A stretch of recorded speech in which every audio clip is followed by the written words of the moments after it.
बिस्मिल्लाहिर्रहमानिर्रहीम, अस्सलाम वालेकुम, गुड मॉर्निंग। 24/9 में खुश आमदीद। मैं हूँ आपके साथ सीमल हाशमी। अस्सलाम वालेकुम और मैं हूँ अबू ज़र मौज़म। आप सबको गुड मॉर्निंग। सीमल आपको गुड मॉर्निंग और उम्मीद करते हैं कि आपका दिन आज खैरियत से गुजरेगा और तमाम पाकिस्तानी जो हमें देख रहे हैं उनका भी दिन खैरियत से गुजरे। इसके साथ साथ पीडीएम के हवाले से जो इस वक्त जलसे की बात की जा रही है, जो कल होने जा रहा है, इजाज़त तो मिल गई है लेकिन लगता है ऐसे है कि दिल से इजाज़त नहीं दी, तभी पकड़ धकड़ जो है वो भी साथ साथ बिल्कुल पकड़ धकड़ का सिलसिला जारी है, छापों का सिलसिला जारी है और ये मुख्तलिफ जगहों से मुख्तलिफ रहनुमाओं के घरों की सीसीटीवी फुटेज जो है, जब आप देख रहे थे तो आपको थोड़ा अफसोस भी हो रहा था कि एक तरफ आपका बयानिया ये होता है कि हम 9 जलसे और रैलियों से डरते हैं, ना ही हम इनको रोकने की कोशिश करेंगे, लेकिन वहीं पर जब पुलिस और स्टेट पुलिस जो है वो इस तरह से पोलिटिसाइज कामों के लिए इस्तेमाल हो तो वो फिर बड़ा अजीब सा सिनेरियो लगता है। बहरहाल एक दिन रह गया है। गुजरांवाला में तो इस वक्त एक्टिविटीज भरपूर हैं। जैसे आपने कहा कि इजाजत मिल गई तो इसका मतलब अब जीटी रोड वाला जलसा नहीं होगा और जो मकाम था जलसे का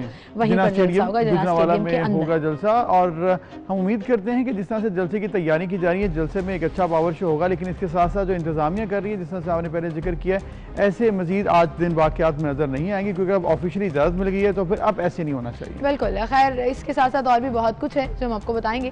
फिलहाल नजर डालते हैं टॉप स्टोरीज पर।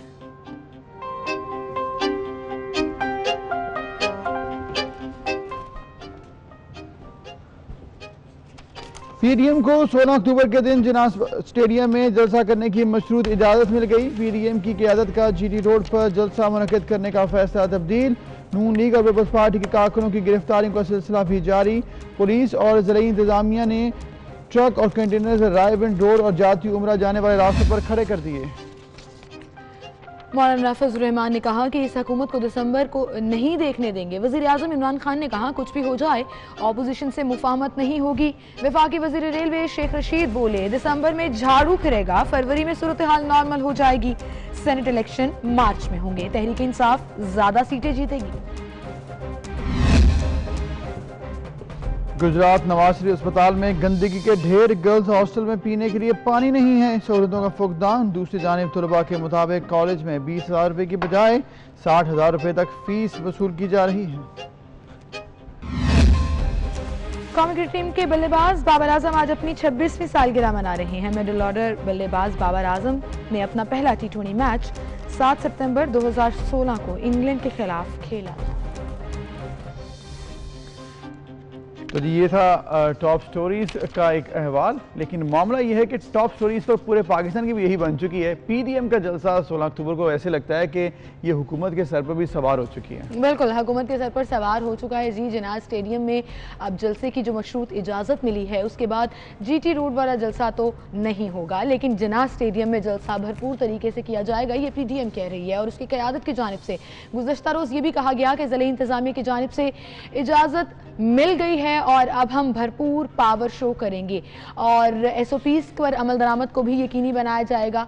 ये बार बार कहा जा रहा है कि किसी भी कारकुन को सोशल डिस्टेंसिंग तो आई डोंट नो कि किस तरह से वो मेंटेन करेंगे, हाँ, लेकिन मास्क का इंश्योरिटी जो है वो यकीनी बनाई जा सकती है। बिल्कुल, अगर मास्क हो जाए हर कारकुन के पास तो ये एक अच्छी बात है और एसओपीज को फॉलो करके एक अच्छा मैसेज भी जाता है कि आपने बड़े अच्छे तरीके से डिसिप्लिन के साथ ये जलसे का इनेकाद किया है। इसके साथ साथ जो कि हमने कल से देखा कि बहुत सी वीडियोस सोशल मीडिया पर भी वायरल हुई और नून लीग के रहनुमा, इसके साथ साथ पाकिस्तान पीपल्स पार्टी के जेयूआई के रहनुमा अपने अपने कारकुनान की और इसके साथ घरों की वीडियोस भी दिखा रहे थे जहां पर पुलिस भी गई, पकड़ धकड़ भी हुई है, रोका गया है, कॉर्नर मीटिंग्स के लिए रोका गया है। फिर इसके साथ साथ ये भी हमने देखा कंटेनर्स लगाए गए हैं रास्तों पर।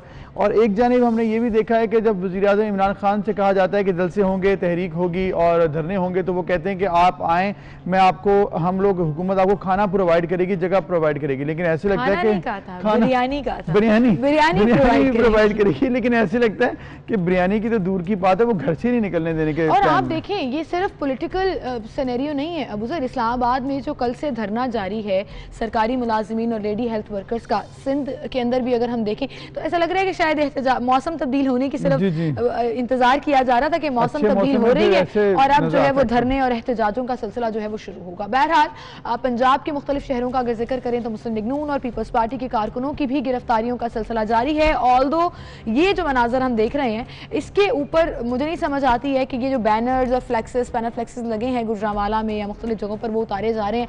नून लीग ये कहती है कि जी हमने पैसे दिए हैं, ज़िला इंतजामिया कहती है हमें कोई पैसा नहीं मिला इसलिए हम ये उतार रहे हैं। अब रसीदें दिखाने की बारी आ गई है और आपको पता है ना फिर कितना प्रोलॉन्ग प्रोसीजर होता है। तो बड़ा पुराना शुरू हुआ है। रसीदें मांगने पर या दिखाने पर ये एतराज तो हर बड़े मुझे लगता है एक लंबे दौर से चला आ रहा है। बहरहाल गुजरांवाला में सूरत हाल क्या है, अब तो इजाजत मिल गई है और हमें वहां से ज्वाइन किया है हमारे रिपोर्टर राना जाहिद ने। अस्सलाम वालेकुम राना जाहिद।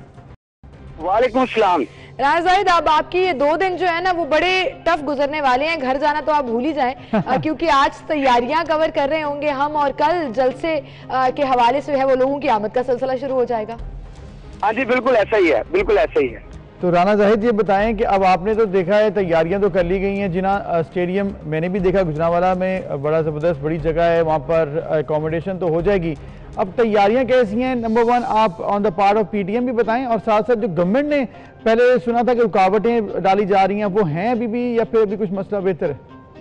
हाँ जी बिल्कुल, गुजरांवाला में पीडीएम के जलसे के हवाले से अगर बात करें तो गुजरांवाला की जिला इंतजामिया और पीडीएम के दरमियान 28 निकाती जो माहिदा तय पा गया है, जिसके बाद गुजरांवाला के जनाब स्टेडियम में पीडीएम को मशरूत जलसे की इजाजत दे दी गई है। और अगर 28 निकाती जो मुआहदा है उसकी तफसीलात के हवाले से बात करें तो जो जलसा है वो जनाब स्टेडियम गुजरांवाला में होगा और इसका टाइम जो मुकर्रर किया है वो दोपहर 3 बजे से लेके रात 12 बजे तक है। और इसके साथ साथ कोरोना SOPs को मद्देनजर लाजमी रखा जाने के जो अहकामात वो भी इसमें दर्ज हैं।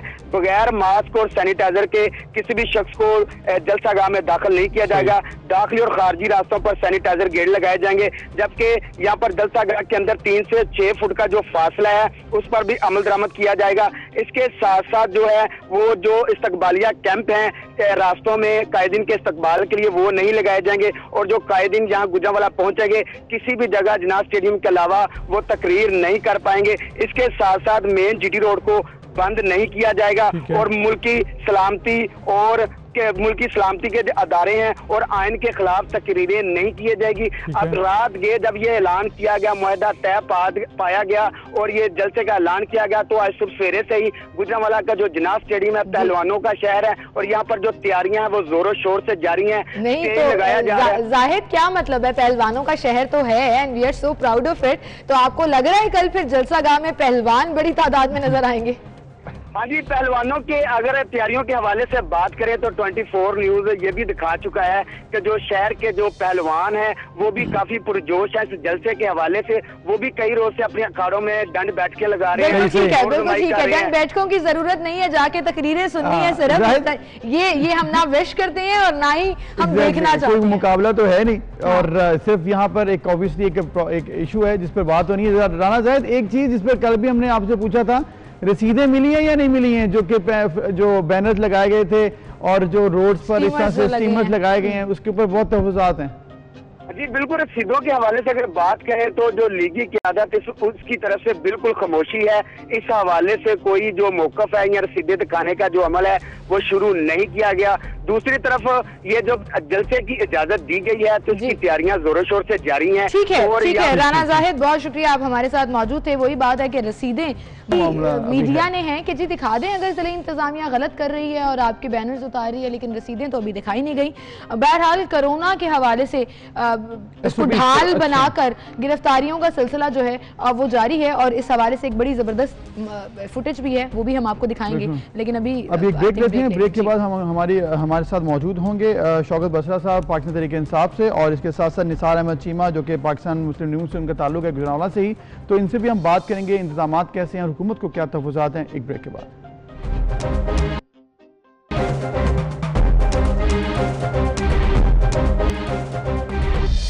Welcome back. एक बार फिर से आपको खुशामदीद कहेंगे। एक इंटरेस्टिंग वीडियो मैं आपको कह रही थी कि मैं आपको दिखाऊंगी, इंटरेस्टिंग क्यों है वो भी बताऊंगी, लेकिन पहले आप ये वीडियो देखिए।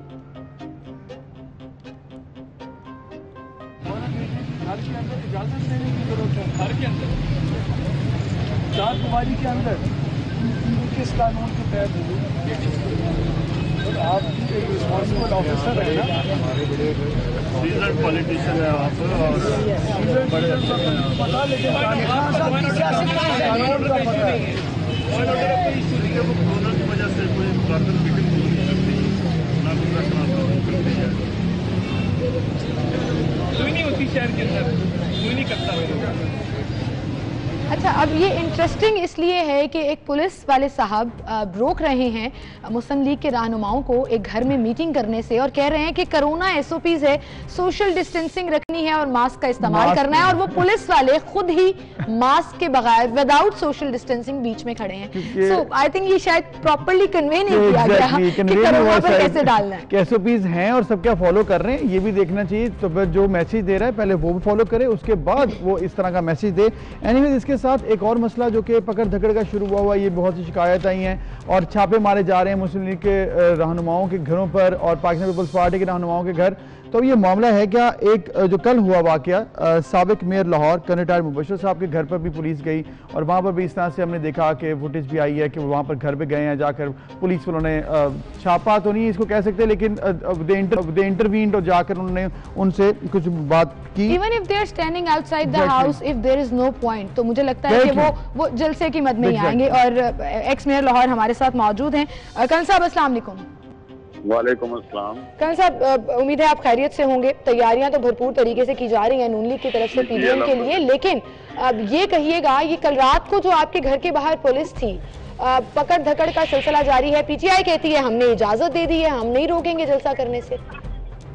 ये देखें, इनके दौरे में यार हैं। पुलिस तो सरकार की आवाम की खिदमत के लिए होती है, सरकार की मुलाजम है, सरकार उसको जो हुक्म देगी वो करेगी। सरकार ने हुक्म दिया होगा तो घरों पर छापे पड़ने शुरू हो गए ना, कि या घरों में आके डोर नॉकिंग वो कर रहे हैं, क्यों कर रहे हैं जी? ये खौफ ज़दा हुए कोई बात की उन्होंने आके आपसे? नहीं जी, मैं तो घर पे नहीं था और उन्होंने मेरे मुलाजिमीन ने शायद उनको बताया कि वो घर पे नहीं है। ठीक है। और ऑब्वियसली फिर मुझे फौरी तौर पर फोन पर इतला मिल गई थी। बात ये है कि दुनिया खुद जा रही है ना, ये क्यों रोक रहे हैं? आज अखबारों में, लाहौर के अखबारों में हर जगह लिखा हुआ है कि जी जाती उमरा में कंटेनर्स पहुंचा दिए, टीवी दिखा रहे हैं। तो इनको खौफ किस बात का है? मरियम नवाज से किस बात का खौफ है?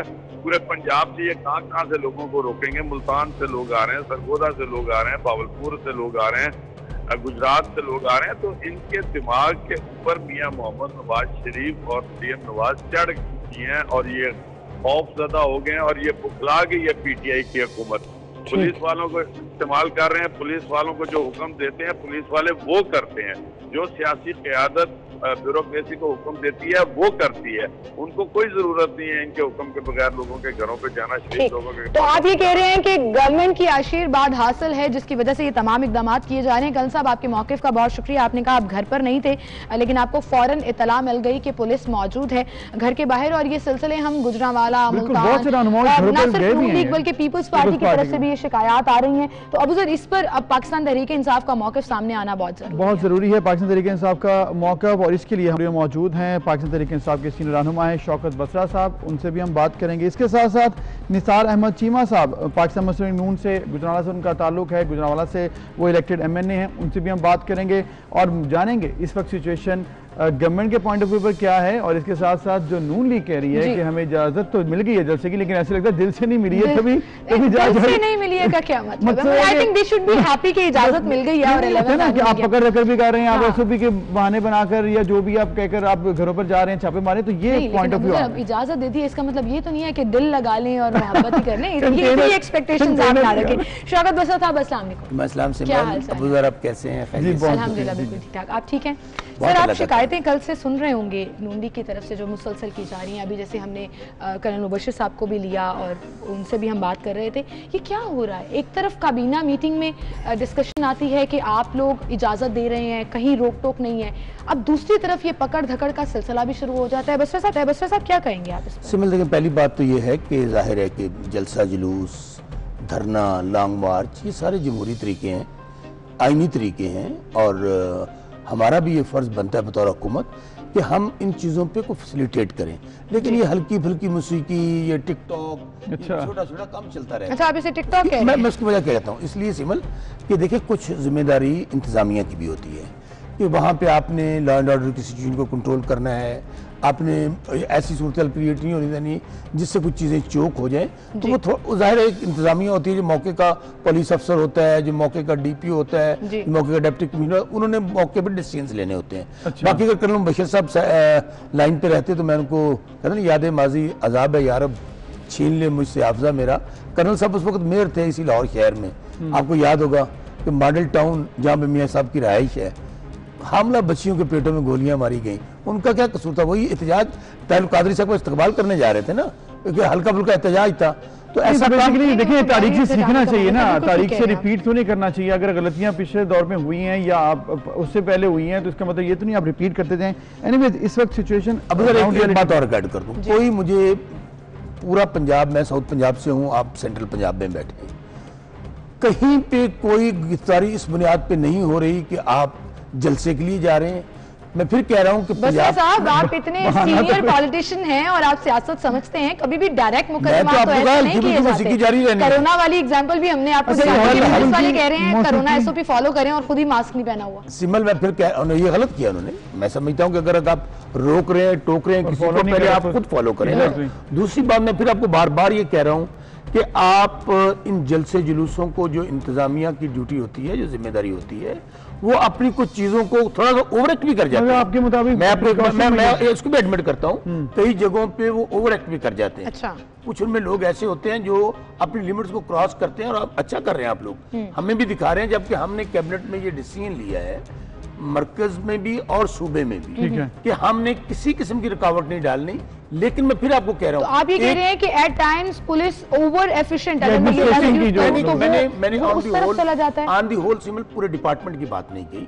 मैं हर जगह पे कुछ अच्छे लोग होते हैं ना, कुछ चीज ऐसी होती है वो ओवर एक्ट कर जाते हैं, एग्जाम्पल्स हो जाती हैं। मतलब कुछ शहरों में, कुछ इलाकों में एडमिनिस्ट्रेटर्स हों या फिर लेकिन आप भी फुटेज, वो एक स्टेप आगे चले जाते हैं। अगर आप जो फुटेज दिखा रहे हैं, मेरे ख्याल में अगर 12 करोड़ का या 13 करोड़ का सूबा है पंजाब, और ये तो पूरी अपोजिशन का जलसा हो रहा है, पूरे पाकिस्तान से लोग आ रहे हैं। बसरा साहब, मेरे ख्याल में ये भी गवर्नेंस, बैड गवर्नेंस की एक मिसाल है कि अगर आपके जो मातहत लोग हैं वो आपकी सुन नहीं रहे हैं, आपको एक लाइन ड्रॉ करनी चाहिए थी कि इससे आगे किसी ने नहीं जाना, और ये बात क्लियर होनी चाहिए। अगर आप इस बात को इस अंदाज में लें, हम दोबारा आपसे बात करते हैं, ये 22 करोड़ का मुल्क है, पूरी अपोजिशन एक पेज पे है, कहीं ना कहीं थोड़ा बहुत हो जाता है। चलें, कहीं ना कहीं थोड़ा बहुत हो जाता है। बसरा साहब, उसको बेहतर ये थोड़ा बहुत हो रहा है या ज्यादा हो रहा है, ये हम नून लीग से भी जान लेते हैं। हमारे साथ निसार अहमद चीमा साहब मौजूद हैं। अस्सलाम वालेकुम चीमा साहब।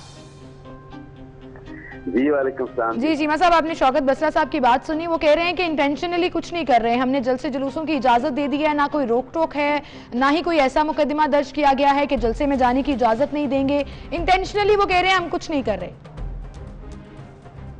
देखिए, छोटे बसरा साहब हमारे बहुत अजीज छोटे भाई हैं, और मेरा ख्याल है उनकी बात दुरुस्त है कि हुकूमत जो है वो छोटी मोटी मौसीकी और टिकटॉक से काम चलाना चाहती है।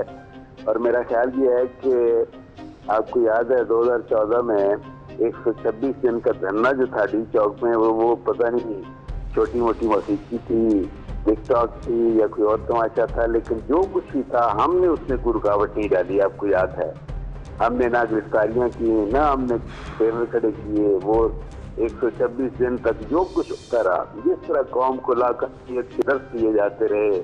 आपको याद है कि गैस और बिजली के बिल जलाकर ये लोगों को लाकानूनियत पे उकसा कर के सिविल नाफरमानी की तारीफ शुरू करें, अपने पैसे हुंडी के लिए भेजें, बैंकों के लिए ना भेजें, बिल अदा ना करें, पुलिस पे हमले, पार्लियामेंट पे हमले, पे हमले, सब आपके सामने है। लेकिन हालत ये है कि मेरा और ब्रादर शौकत बसरा साहब का एक ही जिला है, और कल मेरी अपनी तहसील में, मेरे हल्के में, वजीराबाद तहसील में, क्लास के कस्बे में हमारा एक छोटा सा जलसा था, कॉर्नर मीटिंग थी। ये अलग बात है कि बेशुमार लोग जमा हो गए, बहुत बड़ा जलसा हो गया। लेकिन हालत ये है कि वहाँ पे डीएसपी अपनी क़यादत में बहुत काफी फोर्स लेके आ गया। उसने पहले लोगों को वहाँ जमा होने से रोकने की कोशिश की, फिर उसने जलसा गाह को सील कर दिया, जो हमारे तहसील। अच्छा, और रीजन चीमा साहब, रीजन क्या दी गई? सुन लें, उनका डेरा था जहाँ पे ये जलसा होना था, और उनके डेरे को सील किया, जलसा गाह को चारों तरफ से घेर दिया। ये अलग बात है कि ज़ाहिर है जब ये है कि बेशुमार कारकुन जो है वो पहुंच जाएं तो उन कारकुनों को ये है कि, और ये बड़े पुरजोश पुरज़ कारकुनों, तो उनको इस तरह की है कि ये गैर कानूनी हरबे जो हैं इस तरह की और सही है। बेसिकली गैर कानूनी हरबे हैं या फिर एक स्टेप अहेड है ये एडमिनिस्ट्रेशन, मामला क्या है ये ऑब्वियसली बड़ा क्वेश्चनेबल है। मेरे ख्याल में ये होना नहीं चाहिए। अगर आपने लाइन ड्रॉ कर दी है कि ऐसे आप करने दें, इजाजत दें, तो क्यों हो रहा है? ऑब्वियसली ये क्वेश्चन मार्क है। शौकत बसरा साहब इस पर जानेंगे। हमें बसरा साहब एक ब्रेक लेनी है, वो हमारे साथ ही हैं। सर आपका ये कमेंट आप रिजर्व रखिएगा, हम जरूर अभी रख लें साथ, शामिल अभी ब्रेक लेते हैं। ब्रेक के बाद फिर इस बारे में हम बात करेंगे कि आखिर ये मामला है क्या, कौन इजाजत देता है, तो फिर प्रॉपर इजाजत क्यों नहीं मिलती है, कौन कैसे कोई आगे चला जाए और जाके कह दे कि यहाँ पर गवर्नमेंट मीटिंग नहीं हो सकती अगर आपको ऐसी कोई हुक्म नहीं मिला। बिल्कुल, एक ब्रेक फिर आते हैं।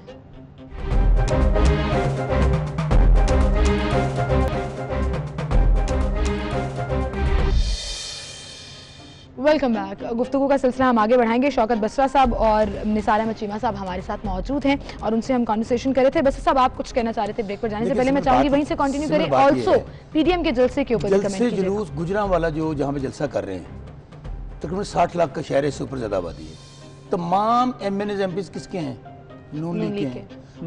अगर वहां भी इनका जलसा कामयाब नहीं होना कि 60 लाख में से ही अगर लाख बंदा भी बाहर नहीं निकालते, और जबकि ये पूरे पाकिस्तान से लोग आ रहे हैं। दूसरी बात, मुझे ये बताएं कि जलसे जुलूस हमें घबराने की जरूरत क्या है? कभी तारीख में या माजी में जलसे जुलूसों से हुकूमतें गई हों, और ख़ास तौर पे मैं इमरान खान, देखें मैं पीपल्स पार्टी में होता था, इतने बड़े बड़े जलसे उन्होंने किए, 126 दिन का धरना दिया, क्या हुआ? एंड ऑफ द डे अदालतों को रुख इख्तियार करना पड़ा। सो हम इनको मुकम्मल फ्री हैंड देंगे, कोई हमें घबराहट नहीं है, परेशानी नहीं है, लेकिन इनकी घबराहट आप देख लें कि अभी नजर आ रहे हैं बसरा साहब रास्तों में। लेकिन आप ये तो ना कहें कि आपने खुली इजाजत दे दी है, जो भी कर रहा है एडमिनिस्ट्रेशन आपकी अपनी है ना। अब उधर देखें, हुकूमत की कुछ जिम्मेदारियां भी होती हैं, इंतजामिया ने। अब आप जब आप कंटेनर कहीं लगे आपको नजर आए हैं ड्राइविंग रोड पे, मेरी बकवास सुन लें, अगर मरियम बीबी के या वहां पर कंटेनर नजर आ रहे हैं, वो भी कोई ना कोई सिक्योरिटी पॉइंट ऑफ व्यू से रखे होंगे। दूसरी बात मुझे बताएं, मतलब आप मरियम बीबी के काफिले को सिक्योरिटी प्रोवाइड कर रहे हैं, इसलिए हमारी जिम्मेदारी है। मरियम नवाज एक नेशनल लीडर है इस वक्त, वो एक बहुत बड़ी हमारी जिम्मेदारी है उनको फ्राहम। अच्छा मुझे बात बताएं, मेरा ताल्लुक साउथ पंजाब से है, खुलेआम लोग आ रहे हैं, आप कह रहे हैं माजी को कंपेयर ना करें। भाई को घरों से नहीं निकलता था, 16 एमपीओ लग जाती थी, मुकदमे दर्ज हो जाते थे। यहाँ मैं कहता हूँ मॉडल टाउन का वाकया तो बदतरीन वाकया, अभी चीमा साहब उसके ऊपर रोशनी डाल देंगे। 16 लोगों को गोलियां लगी, 90 लोगों को जख्मी कर दिया, सिर्फ किस लिए कि वो एक अजबूरी काम कर रहे थे। चले, आप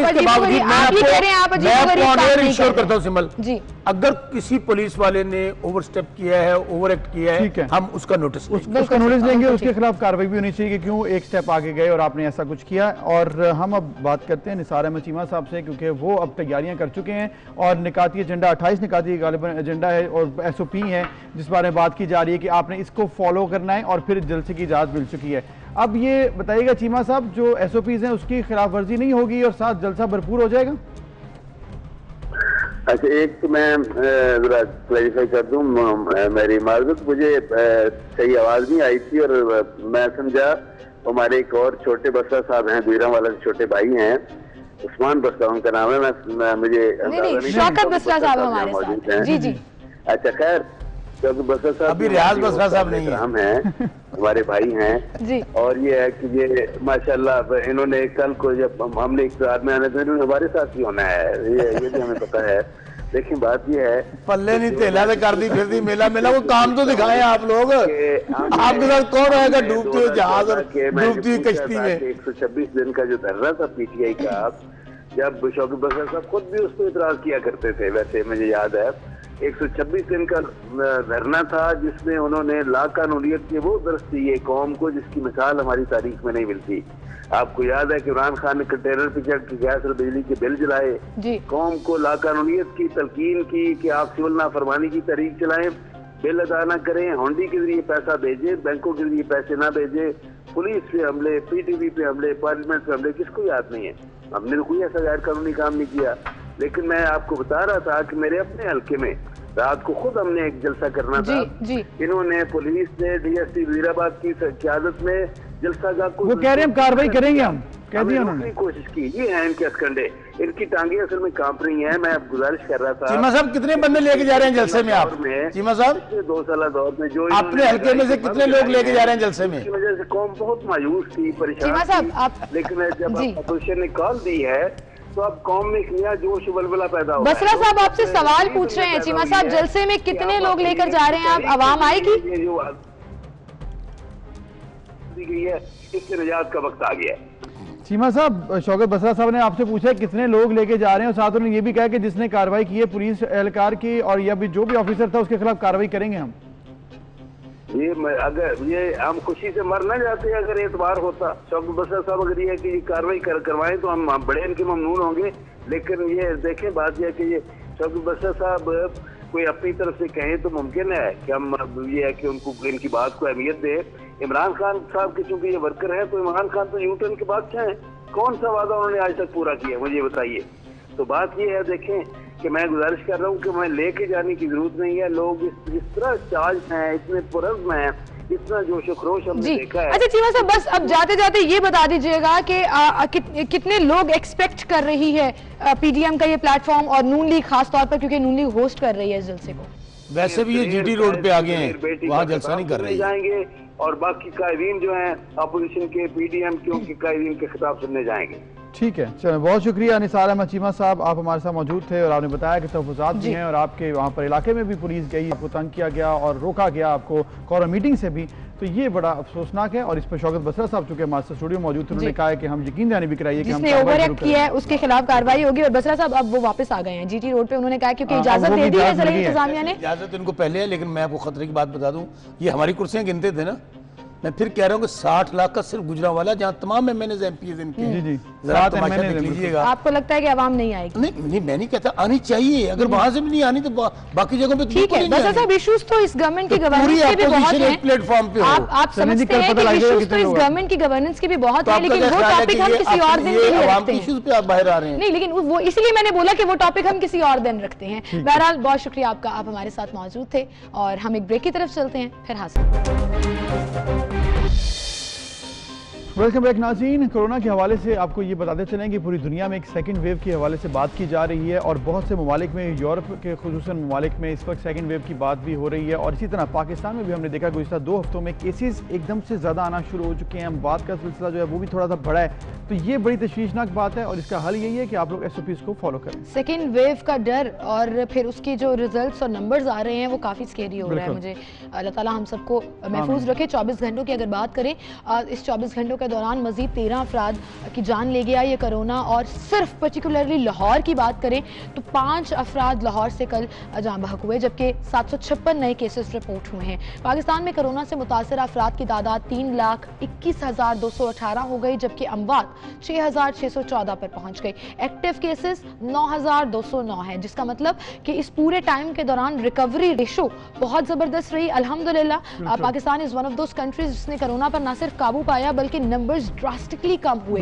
7,000 ऑलमोस्ट पर डे पर चले गए थे केसेस और अल्हम्दुलिल्लाह अब अंडर 1,000 है। लेकिन जैसे ही 300-400 से ऊपर जाते हैं तो दोबारा से ये फील आती है कि खुदा ना खासा फिर से बहुत ज्यादा स्पीड ना आ जाए। 6 अमवात थी, 4 अमवात थी और अब अमवात का सिलसिला जो है वो भी बड़ा है थोड़ा सा और 10 से ऊपर चली गई, 13 हुई हैं, पहले भी 12 आई हैं 2 दिन पहले। तो ये मामला ऑब्वियसली हमें ये देखना होगा और वज़ीर सेहत यास्मीन राशिद साहिबा ने भी कहा है कि इजाफा हो रहा है, अस्पतालों में भी कोरोना के मरीजों की तादाद बड़ी है। उस्मान बुज़दार साहब ने भी कायमा कमेटी बराए इंसदाद कोरोना का अहम इजलास भी मुनक़िद किया, उसमें भी उन्होंने हिदायत जारी की हैं कि हमें देखना होगा दूसरी लहर आ सकती है। तो ऑब्वियसली एक जानिब तो हम दूसरी लहर की बात करें, एहतियात की बात करें, वहीं पर अगर हम बात करें कि गवर्नमेंट की मैनेजमेंट कैसी थी दौरान कोरोना। ऑब्वियसली क्वारंटीन सेंटर्स बनाए गए थे सिमल, बहुत से ऐसे इलाकों में, लाहौर के अलावा बहुत से अदर दूसरे शहरों में हमने देखा कि सरकारी इमारतों को या फिर अस्पतालों को या फिर इसके अलावा एक्सपो सेंटर्स को और डिफरेंट हॉस्टल्स को क्वारंटीन सेंटर्स बनाया गया था ताकि लोगों को वहाँ पर रखा जाए, आइसोलेशन में रखा जाए, उनका जो 14 दिन का टाइम गुजरे तो फिर उनको वहाँ से रिलीज कर दिया जाए। लेकिन बहुत से मसाइल अभी तक चल रहे हैं इसी हवाले से। और अभी हम जो स्टोरी आपके साथ शेयर करने जा रहे हैं वो स्टोरी है गुजरात की। गुजरात में जहां पर नवाज शरीफ मेडिकल कॉलेज है, स्टूडेंट्स पढ़ भी रहे हैं, प्रैक्टिस भी कर रहे हैं। अब उसके दौरान वहां पर गुजरात में जो इस कॉलेज का हॉस्टल था उसको क्वारंटीन सेंटर बना दिया गया था कोरोना के दौरान, जब हॉस्पिटल्स की और जगह की बहुत ज्यादा जरूरत थी। उसके बाद जब उसको खत्म किया गया और वापस रूटीन मैटर्स की तरफ आया गया, तो उस हॉस्टल की हालत आप देखिए कि वहां सफाई के इस कदर बुरे इंतजामात हैं कि कूड़े ढेर लगे हुए हैं। क्वारंटीन सेंटर को डिसइंफेक्ट नहीं किया गया दोबारा रेगुलर ओपन करने से पहले। वहां के डॉक्टर्स, वहां के जो स्टूडेंट्स हैं, उन्होंने बाकायदा प्रोटेस्ट किया। ये वॉशरूम्स की सूरत हाल है जो एक सरकारी मेडिकल कॉलेज और हॉस्टल है जहां हम कहते हैं कि पढ़े लिखे लोग जो हैं वो एमबीबी, मतलब ऑब्वियसली एमबीबीएस एक पढ़ा लिखा तबका होता है। अब उनको अगर आप ये फैसिलिटीज प्रोवाइड करेंगे, व्हाट डू यू एक्सपेक्ट? वैसे तो तालीमी इदारों की क्या ऐसी सूरत हाल होती है? आप सिमरन, किसी के साथ भी नहीं की जानी चाहिए। अगर गवर्नमेंट ने कोई जगह को क्वारंटीन सेंटर बनाया तो पूरी जिम्मेदारी के साथ बनाए। उसके बाद अगर आपने वहां पर पहले इंतजाम कैसे किए, चले वो तो खत्म हो गया कोरोना, उस हवाले से अब उतनी ज्यादा केसेस नहीं आ रहे, लेकिन अभी तो केसेस आपके पास नहीं है। तो फिर आपने जहां पर क्वारंटीन सेंटर्स बनाए थे वहां से जब आपने वो खाली किए तो वहां पर कम से कम ये तो आपको करना चाहिए था कि आप एहतियात करते और वहां पर सफाई का निजाम दोबारा से नॉर्मल करते और सैनिटाइज करके आप उस जगह को खाली कर देते। बिल्कुल। और जिन स्टूडेंट्स ने अबुजर एहतजाज किया है उन्होंने ये भी बताया है कि गर्ल्स हॉस्टल का अगर जिक्र करें तो वहां पीने के पानी की नहीं बल्कि गंदगी के ढेर लगे हुए हैं। फीसिस की अगर बात करें तो नवाज शरीफ कॉलेज में 20,000 की बजाय, जो पहले 20,000 लिए जाते थे, अब फीस 60,000 रुपया वसूल की जा रही है, लेकिन इसके बावजूद इंतजामात जीरो हैं। ये वो डॉक्टर्स हैं, कौम के मसीहा हैं, जिन्होंने आवाम को सर्व करना है यहां से डिग्री लेने के बाद, एक्सपर्टीज हासिल करने के बाद, लेकिन यही अपने राइट्स के लिए प्रोफेशनल फील्ड से पहले अगर सड़कों पर बैठे होंगे तो क्या गवर्नमेंट की कारकर्दगी पर सवालिया निशान नहीं होगा? इस पर हम बात करेंगे। नवाज शरीफ मेडिकल कॉलेज गुजरात से हमारे साथ डॉक्टर अबू बकर उबैद मौजूद हैं। अस्सलाम वालेकुम डॉक्टर साहब। वालेकुम अस्सलाम मैडम। जी डॉक्टर अबू बकर, ये क्या सूरत हाल हुई, क्यों आप लोगों को प्रोटेस्ट करना पड़ा? इंतहाई माजरत पहले तो कि मैं ये फुटेज वगैरह जब देख रही हूँ कि जो हॉस्टल्स के हाल हैं, जो कॉलेज के हाल हैं, क्या वहाँ वीसी कोई नहीं है, प्रिंसिपल कोई नहीं है, इंतजामात कोई नहीं देख रहा? सबसे पहले तो मैं शुक्रगुजार हूँ कि न्यूज़ 24 का कि जिन्होंने हमें मौका दिया कि हम अपनी आवाज़ को आगे उठा सकें। मैडम बात इस तरह से है कि आपने जितने भी बातें की और जितने भी लोगों का नाम लिया, ये सब लोग वहाँ पे मौजूद हैं, लेकिन स्टूडेंट के ऊपर तवज्जो देने से ये सब लोग ही नाकाम हो चुके हैं। मैं कुछ आपको फैक्ट्स एंड फिगर्स बताना चाहूँगा, उसके बाद में बच्चों की जो सफरिंग्स है उनकी तरफ लेके जाना चाहूँगा। मैडम हमारा हॉस्टल और कॉलेज 2008 के अंदर इसके इनॉग्रेशन की गई थी और इसको इनिशियली स्टार्ट किया गया था under kind supervision of university of Gujarat, और जिनको administrative authority for the time being दी गई थी इस वादे के साथ कि कॉलेज को बाहर शिफ्ट कर दिया जाएगा। 15 मार्च 2012 के अंदर पंजाब असेंबली ने, पंजाब गवर्नमेंट ने अप्रूव किया कि कॉलेज के लिए अलग बिल्डिंग बनाई जाए, हॉस्टल्स अलग बना दिए जाएं, जो कि उसके 3 साल बाद 2015 के अंदर कंप्लीट भी हो गई। लेकिन यूनिवर्सिटी की बेजा सुस्ती की वजह से, अनजस्टिफाइड सुस्ती की वजह से ये कभी भी नहीं हो सका कि बच्चे वक्त पे शिफ्ट हो सके। अबू बकर, अगर आप माजरत के साथ, क्योंकि हमारे पास टाइम इतना होता नहीं है, हम पुरानी बात आपकी ठीक है, वो बड़ा इशू है, लेकिन जो इस वक्त इशू हम उठा रहे हैं वो ये है क्वारंटीन के दौरान जो यहाँ पर सूरत हाल थी और उससे क्या प्रॉब्लम है, उसका जिम्मेदार कौन है, उस बारे में अगर आप बता दीजिएगा तो जरा आसानी हो जाएगी हमारे देखने वालों के लिए। मैं बिल्कुल सरफ आ रहा हूँ सर। 30 सितंबर 2019 के अंदर बच्चों को नई जो बिल्डिंग मैंने आपको भी मेंशन किया है यूनिवर्सिटी की हदूद से बाहर बनाई गई, उसमें शिफ्ट किया गया। उसके बाद कोरोना का वक्त आया और ये हॉस्टल्स की तमाम बिल्डिंग्स एज आइसोलेशन सेंटर इस्तेमाल होती रही। यहाँ पे सैकड़ों के हिसाब से मरीज आए, अंडर ट्रीटमेंट रहे, आइसोलेट भी उनको रखा गया। उसके बाद कोरोना की जब वेव नीचे आई तो उन मरीजों को तो वहां से निकाल दिया गया, लेकिन प्रॉपरली डिसइंफेक्ट किए बगैर बिल्डिंग को 15 सितंबर 2020 को लड़कियों को हॉस्टल्स के अंदर शिफ्ट कर दिया गया। ठीक है, मैंने आपको फुटेजेस आपकी नजर से गुजर चुकी हैं। जी हम देख रहे हैं। मैं आपको ग्राउंड रियलिटी बताता चलूं, हॉस्टल के अंदर पीने के लिए साफ पानी मौजूद नहीं है। छोटी छोटी लड़कियों को बाज़ औक़ात पीने के लिए हॉस्टल की हदूद से बाहर जाके पानी भरना पड़ता है। इलेक्ट्रिसिटी की प्रॉपर सप्लाई वहाँ पे मौजूद नहीं है, सैनिटेशन नहीं है, प्रॉपर फेंसिंग नहीं है वहाँ पे। अच्छा, ये सारे मसाइल तो नजर आ रहे हैं एग्जैक्टली कि इंतजामिया किधर है? क्या हॉस्टल की कोई इंतजामिया नहीं है? कॉलेज की इंतजामिया कोई नहीं है? मैडम यहाँ पे एक लॉबी बनाई गई है, university of Gujarat is totally practically disowning Nawaz Sharif medical college. वो यहाँ पे ना किसी किस्म का कोई फंड दे रही हैं, so called as dummy warden बना दिया जाता है और उनको किसी किस्म के इख्तियारात नहीं दिए जाते और पैसे नहीं दिए जाते हैं और ना ही मैन पावर दी जाती है। हमने जब स्ट्राइक की मैडम, तो उसके अंदर भी यूनिवर्सिटी ऑफ गुजरात के वाइस चांसलर ने कहा कि मैं वहाँ पे अपने एम्प्लॉयज दे चुका हूँ, जबकि उन्होंने नहीं दिए। हम डीसी साहब से मिले स्ट्राइक वाले दिन, डीसी साहब को झूठ बोला गया कि सफाई करा दी गई है पहले ही, जबकि नहीं कराई गई थी। बिल्कुल सही। तो अभी आपका नेक्स्ट लाइहा अमल क्या है? आपके प्रोटेस्ट के बाद तो यकीनन अभी किसी के ऊपर जो है वो असर नहीं हुआ अकॉर्डिंग टू यू, कि कहीं पर भी कोई इंतजाम बेहतर नहीं हुए। What is your next step? जरा सम अप कीजिएगा इसे। मैडम देखिए, मैं समराइज करता चलूँ, हमारा इस वक्त सबसे बड़ा बुनियादी मसला हमारे हॉस्टल के अंदर जितनी भी लड़कियां मौजूद हैं उनके बुरे हालात हैं। मैं यहाँ पे भी मेंशन करता चलूँ कि हमारी 3 लड़कियां कोरोना पॉजिटिव डिटेक्ट हो चुकी हैं ऑलरेडी। अच्छा। 12 को वहाँ पे क्वारंटाइन भी कर दिया गया है। इसके अलावा हमें बाकी जरब लगती है, हमारे कॉलेज तो खुद मुख्तारी नहीं मिल रही है, हमें कैसे लोगों को। बहुत शुक्रिया अबू बकर उबैद, आप हमारे साथ मौजूद थे और हम उम्मीद करते हैं कि ये जो मसला है बहुत ज़मीन है, इसके ऊपर जो इंतजामिया है जो कि जिम्मेदार है इसकी, वो ज़रूर देखेगी और ये मसला जल्द से जल्द हल कर देगी। बिल्कुल। और अबू ज़र सोचिए कि किस कदर दर्दनाक सिचुएशन होगी कि आप एजुकेशन हासिल कर रहे हैं और आप एक ऐसी जगह पर रह रहे हैं जहाँ पर आपको डर है कि पेशेंट्स को रखा गया एक लंबे अरसे के लिए, डिसइंफेक्ट नहीं हुआ, गंदगी फैली हुई है, क्या आप मेंटली रिलैक्स होंगी? मतलब एक डॉक्टर बनने के लिए बड़ी मेहनत करनी पड़ती है, आपको कोई भी यहाँ पर जाके नहीं रह सकता, कोई भी यहाँ पर जाकर अपनी जिंदगी नहीं गुजार सकता। ये कैसे कर दिया इन्होंने, ये मेरे लिए बहुत हैरान कुन। बिल्कुल। और ये सवाल है इंतजामिया से, एंड आई रियली होप कि जवाब जरूर मिले इस पर। हम कोशिश तो कर रहे थे कि हम राब्ता कर सकें, सेक्रेटरी हेल्थ से हमारा राब्ता हो सके या वीसी गुजरात यूनिवर्सिटी से राब्ता हो सके, लेकिन राब्ता नहीं हुआ और हम ट्राई जरूर करेंगे कि इस बात को उन तक जरूर पहुंचा सकें। बिल्कुल। अभी एक ब्रेक लेते हैं, फिर मिलते हैं।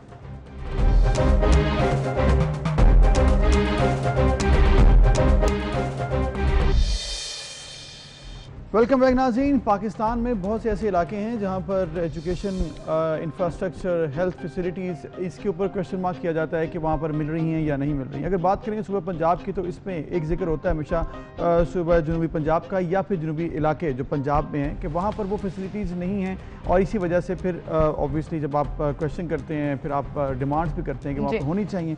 लेकिन गुज़िश्ता चंद सालों से हमने देखा कि जनूबी पंजाब में बहुत काम हुआ है, वहाँ पर facilities health wise, education wise, बहुत ज़्यादा डेवलप, सेपरेट सेक्रेटेरिएट, इंडिपेंडेंसी जो है वो उस तरह से भी मिल रही है। लेकिन वहीं पर एजुकेशन सेक्टर की अगर हम बात करें तो ये वो एरियाज़ हैं जहाँ पर अगर यूनिवर्सिटीज़ अवेलेबल हों, state of the art universities available हों, तो students wouldn't have to travel across the country, मुख्तलिफ जगहों पर मुख्तलिफ सिटीज़ में आकर। फॉर एग्जाम्पल पंजाब में तो लाहौर को प्रेफर किया जाता है या फैसलाबाद को या कराची चले जाते हैं कि state of the art facilities नहीं मिल रही, हम हायर एजुकेशन या अच्छी तालीम हासिल करना चाहते हैं। लेकिन ये सिलसिला बड़ा आसान हो जाता है जब हम जिक्र करते हैं पर्टिकुलरली भावलपुर का।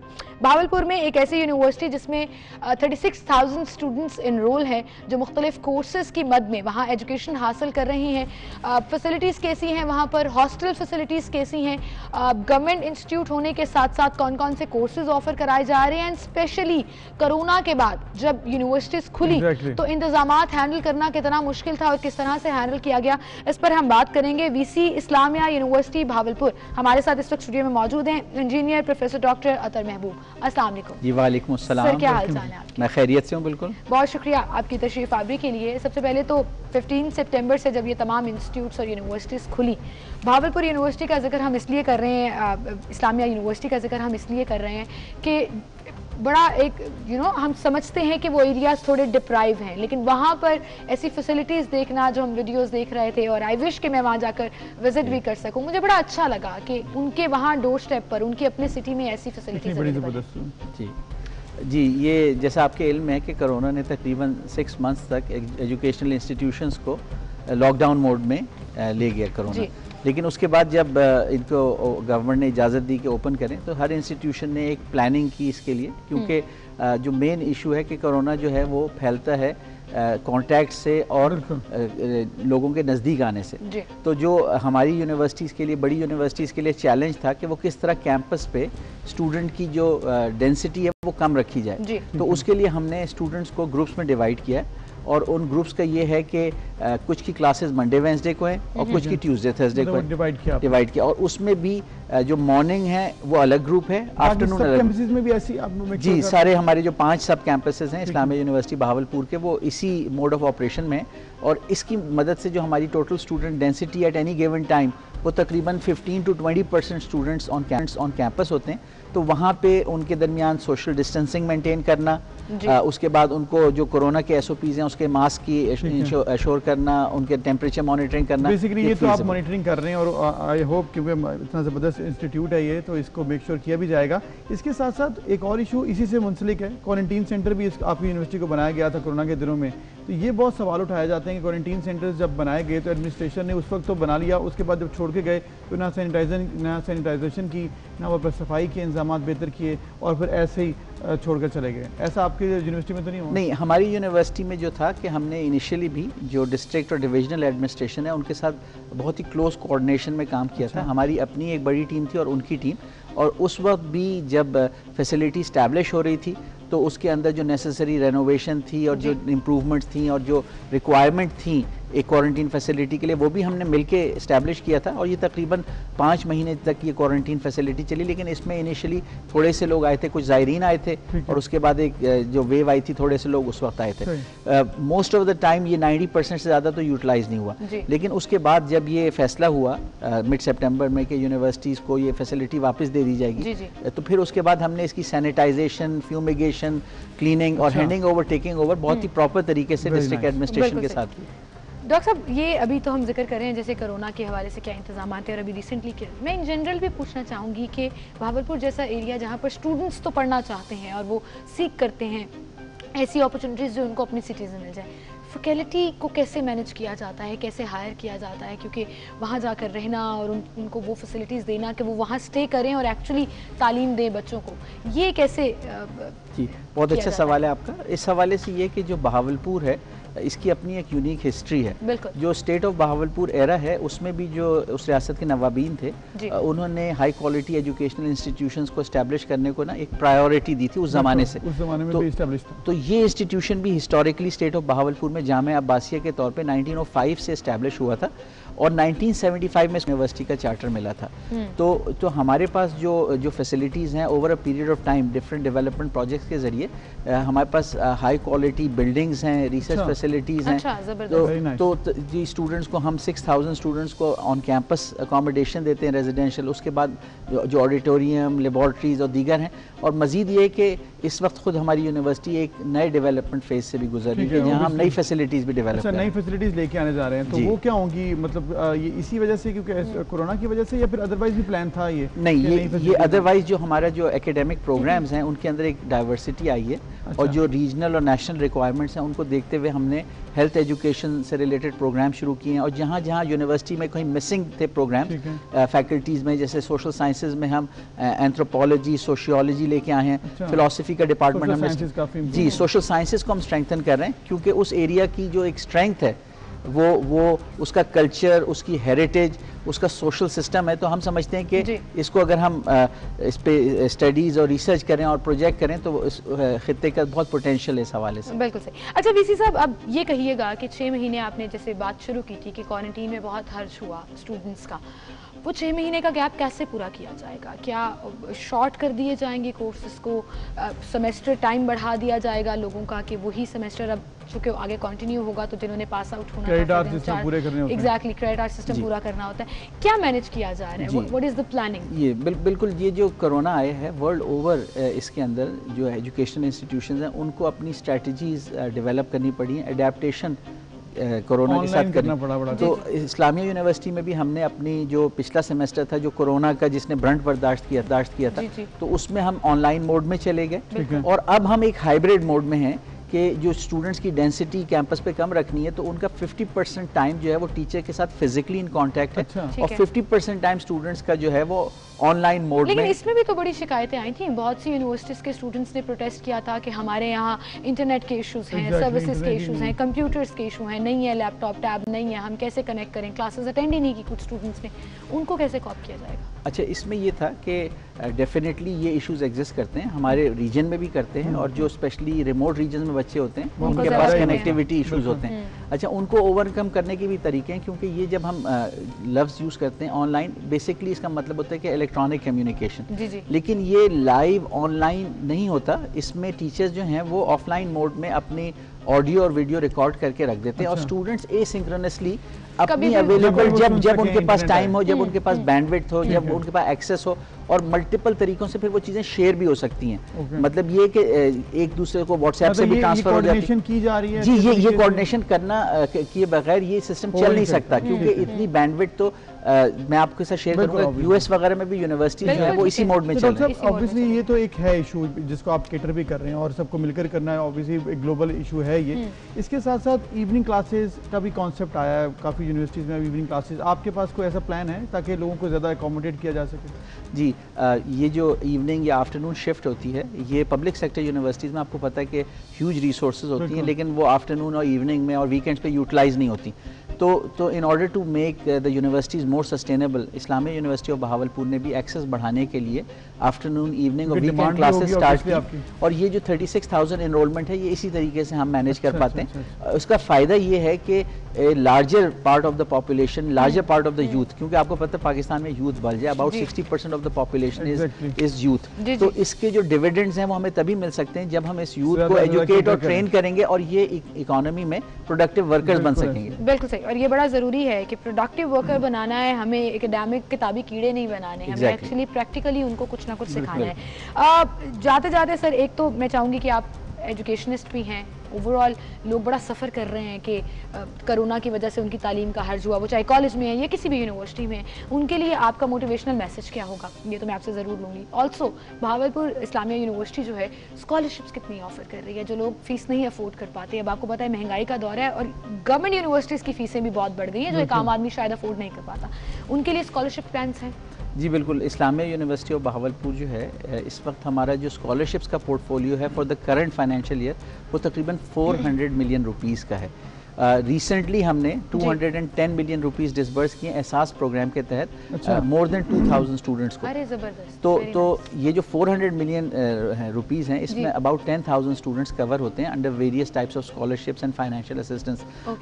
तो डेफिनेटली दूसरा ये कि हमने इसमें फीस नहीं बढ़ाई, तीसरा ये कि हम स्टूडेंट्स को इंस्टॉलमेंट्स की प्रोटेस्ट ये भी कर रहे थे कि फीस कम होनी चाहिए, और वो ये तो क्रॉस पाकिस्तान हो रहा था कि ऑनलाइन सिस्टम है ना, इतना कोई खर्चा हो रहा है, हमारी एकेडमी फीस या ट्रैवलिंग फीस या लाइब्रेरी फीसेस की मद में कुछ उनकी डिमांड्स थी कि उसको कम किया जाए, इस पर कुछ सोचा? जी इसके हवाले से ये है कि देखें, एक तो ये है कि हमने फाइन्स भी वेव ऑफ कर दिए, स्टूडेंट्स को इंस्टॉलमेंट्स कर दी, लेकिन जहाँ तक पब्लिक सेक्टर यूनिवर्सिटीज़ का ताल्लुक है, इस्लामिया यूनिवर्सिटी की अगर बात करें तो हमारा एक लार्ज इंफ्रास्ट्रक्चर होता है, जो हमारे एम्प्लॉयज़ होते हैं, हमारा जो मेन एक्सपेंस होता है, अगर इकोनॉमिक प्रेशर आएगा और अगर हम डेली वेजेस को बेरोजगार कर देंगे तो वो माशरे में बेचैनी फैलेगी। तो हमारे स्टूडेंट्स इस बात को एक्चुअली समझते हैं, और फीस जैसे हमने इस साल भी नहीं बढ़ाई, तो हम समझते हैं कि कर रहे हैं, कोटा सिस्टम भी है उनके लिए ताकि उनको भी एडजस्ट किया। जी, जो बलूचिस्तान और फाटा के स्टूडेंट्स के लिए, उनके लिए सीटें हमने बढ़ा दी हैं ताकि उनको भी एडजस्ट किया जा सके। जी, this is a message, one liner motivational message for all students. जी, स्टूडेंट्स के लिए मेरा मैसेज ये है कि चूंकि एक दफ़ा दोबारा यूनिवर्सिटीज़ खुल गई हैं और आपके पास अपॉर्चुनिटी है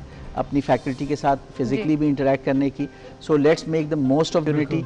और इतनी अच्छी यूनिवर्सिटी है, फिर आपकी इतनी ज़बरदस्त फैसिलिटीज़ हैं। जो हमारी खास बात है वो जो extra curricular activities campus life की हैं वो दोबारा बहाल हो रही हैं, डेफिनेटली SOPs के तहत हो रही हैं, लेकिन we look forward with the students. Sports पे भी तवज्जो देती है यूनिवर्सिटी? जी, इस्लामिया स्पोर्ट्स के हवाले से काफ़ी मशहूर रही है थ्रू आउट हिस्ट्री, और साउथ पंजाब में आपको पता है बड़े लोग स्पोर्टी और बड़ा टफ टाइम देती है अपने क्रॉस यूनिवर्सिटीज। जी बिल्कुल, अब रिस्टोर हो रही है वो एक्टिविटीज़। हमने अपना इस कोरोना में अपने जिम को भी पूरा रिफर्बिश किया। जबरदस्त। एंड वी रियली होप कि कोरोना SOPs को मद्देनजर रखते हुए जिंदगी वापस आ जाए, वो चाहे एजुकेशन सेक्टर में हो या किसी भी सेक्टर में हो। Thank you so much for being with us. और बड़ी मजे की बातें होती हैं कभी कभी जब मैं एकेडमिक साइड का डिस्कशन कर रही होती हूँ, मुझे मेरा भी दिल करता है मैं वापस यूनिवर्सिटी। बाकी मैं खैर एक थोड़ा सा एक सेमेस्टर आपको या फिर कुछ कोर्स मिल जाए। नहीं, मैं ऐसे ही कह रही थी, आई वाजंट सीरियस। एक ब्रेक लेते हैं, अब उसे मुझे यूनिवर्सिटी भेज के छोड़ेंगे। ब्रेक लेते हैं, फिर आएंगे।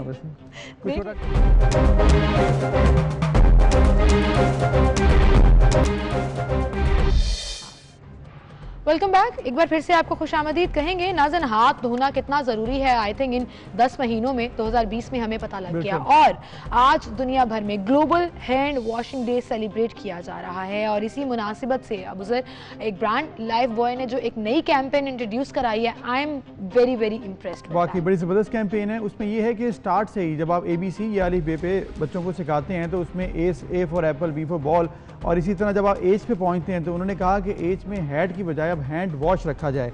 इसी तरह अगर आप उर्दू में अलिफ बे पे करते हैं तो हे पे जब आप पहुंचते हैं तो उसको हाथी की बजाय या और कुछ के बजाय आप हाथ धोने से मंसूब कर लें। बड़ी जबरदस्त सजेशन है, and I think we should take on to that कि 20 सेकंड्स के लिए हाथ धोना आपको कोरोना से बचा सकता है। हमने इन तमाम चीजों पर बात की, लेकिन अगर हम सिलेबस का हिस्सा बना देंगे तो चीजें बेहतर हो जाएंगी। वो ऐड दिखाते हैं आपको।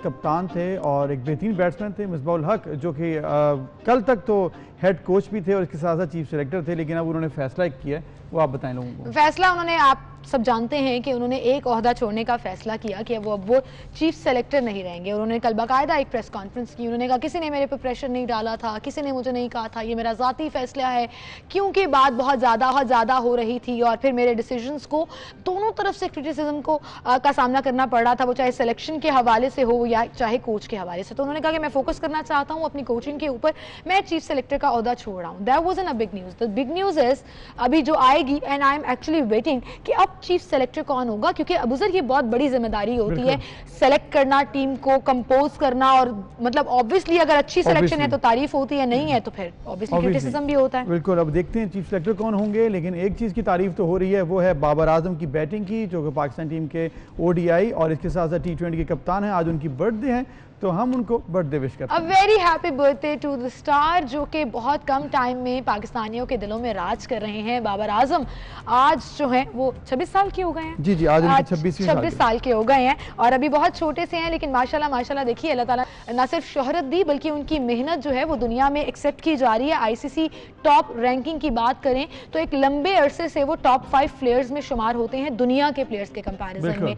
बहुत ज़बरदस्त उनकी परफॉर्मेंसेस का जिक्र अगर हम करें तो वो रही हैं फास्टेस्ट 1000 करने वाले वो प्लेयर हैं, और फिर उसके साथ साथ जैसे वो हिट लगाते हैं तो इट्स नॉट वो जिसे कहते हैं ना फ्लूक नहीं होता, उन्हें पता होता है कि बड़ी मेजरमेंट करके वो गेम खेलते हैं। बिल्कुल, जिस तरह से आपने जिक्र किया कि एक बेहतरीन बैट्समैन हैं और बड़े पुरएतमाद तरीके से वो बैटिंग करते हैं, मिडिल ऑर्डर उन्होंने संभाला हुआ है पाकिस्तान का, बड़े लंबे अरसे से अच्छा खेल रहे हैं, और जिस तरह से उन्होंने टॉप 5 बैट्समैन मतलब ODI हो, T20 हो, टेस्ट हो, उन्होंने जगह बनाई है। ये ऐसी नहीं बनती है, इसके लिए बड़ी ज़बरदस्त मेहनत करनी पड़ती है और नॉन स्टॉप कंसेक्यूटिव मेहनत करनी पड़ती है, और लोग तो उनकी सोशल मीडिया पर तारीफें कर रहे हैं, टॉप 10 बना रहा कल इनकी बर्थडे को लेकर। बिल्कुल, और जाकिर हुसैन साहब का ट्वीट मैं जरूर पढ़ना चाहूंगी क्योंकि उन्होंने उनकी खास क्वालिटीज जो हैं वो बयान की हैं कि बाबर आजम ने अब तक 144 इंटरनेशनल मैचेस खेले हैं, 6952 इंटरनेशनल रन्स किए हैं, 5 कंसेक्यूटिव सेंचुरीज करने वाले ये प्लेयर हैं, फास्टेस्ट 1000 रन्स जैसे कि मैंने बताया T20 के लिए उन्होंने किया, highest 4 rating 1 year for T20 in 2019।